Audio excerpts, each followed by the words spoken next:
January 21st, 2013, I was 23 years old and I was rushed to the hospital following a drug overdose and an event with alcohol poisoning, where I, basically had, like a 5 or 6 day event and just all kinds of different shit and drugs in my system. And my BAC was 0.38 at the time. And, I had just been kicked out of college. I had just been fired from my job as a bartender for showing up drunk, and had pretty much estranged myself from all of my friends and family and anything really meaningful in my life at that time. I've spent so much time and so many years of my life just relentlessly pursuing ways to numb myself.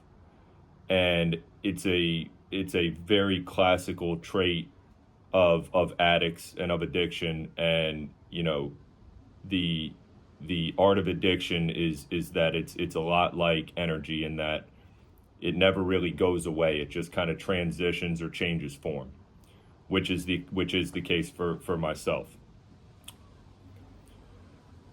But the biggest thing that I wanted to get across in this one is the presence and concept of fear, and how the construct of fear, whether you're an addictive type person or you struggle with addiction, anxiety, depression, all these things, the thing about it is that it's really driven by absence and fear and vacancy, and we selectively do things or take things that provoke specific emotions, or in other cases blunt specific emotions.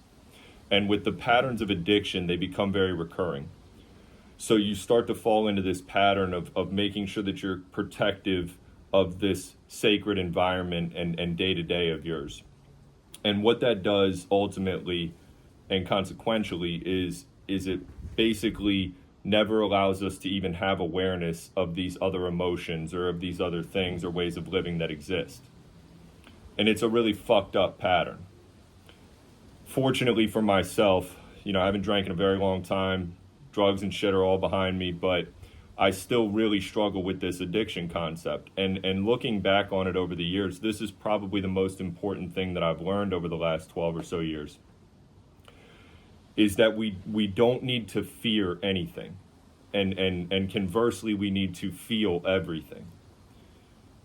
When I was in those early years, I was doing everything in my power to just manipulate my environment so that I could protect certain numbness, or I could protect certain feelings that I had. So looking back on it all for me, and I'm by no means am I suggesting this as a strategy for anybody else, but this is what worked for me, or what I've done over the years, is to kind of work my way out of that depressive and addictive phase and destructive phase of mine. I actually resurrected every fear and situation of pain and rejection and letdown that I could really even recall, and I just started to try to live in it. And at first that was a really difficult thing to do, for sure, but as time went on, I started to just notice that it allowed me to feel things that I hadn't felt or processed before, and I was living in it, and I was happy, and I was working towards things, and I was starting to become productive. And that's when I kind of started to craft or adhere to this mantra of fear nothing, feel everything. To speak to the fear piece, we fear what we don't know more than anything else. And we fear the unknown so much so that it really drives a lot of our fundamental decision making. And we can look at this across multiple spectrums, but we are okay or agreeable to settling for lesser evils because a known evil is more appealing or comforting than an unknown potential. And this is where that anticipatory aspect of the brain starts to kind of take advantage of us.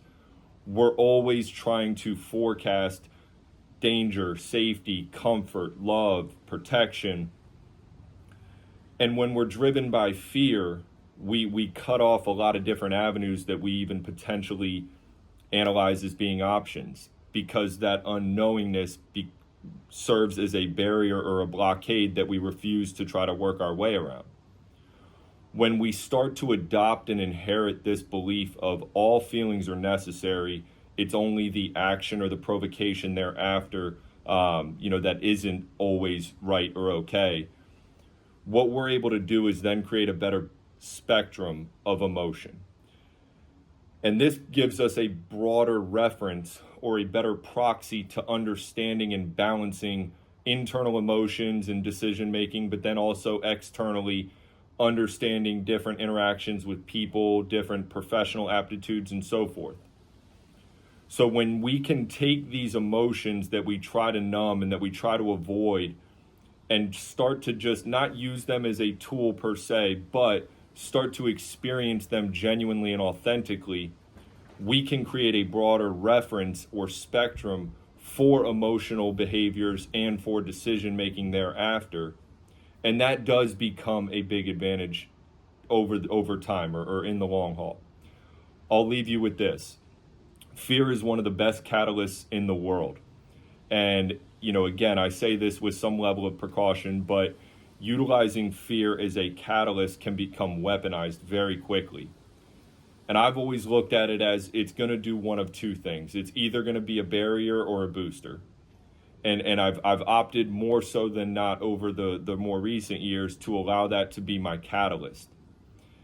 And it allows me to take risks or to make difficult decisions or to form better visions because I'm driven by what I don't know, I'm driven by what I know I don't want. I'm still figuring out a lot of what I do want and how it all is going to come into shape and form, but I'm very clear on what I don't want. And that to me is my resolution strategy for all of this shit that we're discussing here. The addiction, the pain, the letdown, the difficulties, the self-imposed traumas, all this shit. And now kind of coming into it from a perspective of I understand and appreciate the difficulty and the complexity. Nobody's immune to that shit. So how do I utilize this or use this in a practical way and in a way that is authentic to me?